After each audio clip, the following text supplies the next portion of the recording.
Hi, I'm Junior. I'm an obese personal trainer, and I'm on a mission to get back to this shape in the shortest time possible without peptides, PEDs, or Photoshop. And today marks the end of my week 1 of my redemption arc. But I'm not gonna lie, it hasn't been easy. I picked up a hamstring injury a few weeks back and it still hasn't fully healed. So I've had to limit what I can actually do in the gym.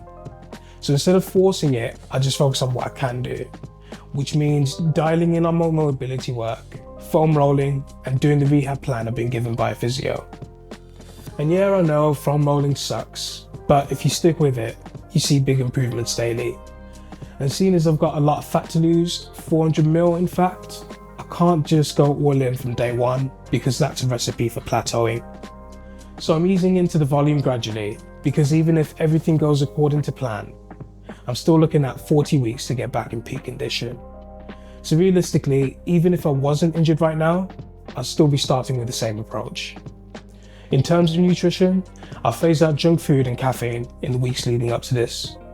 I focused on improving my hydration status, which offsets the headaches you can get when coming off sugar and caffeine.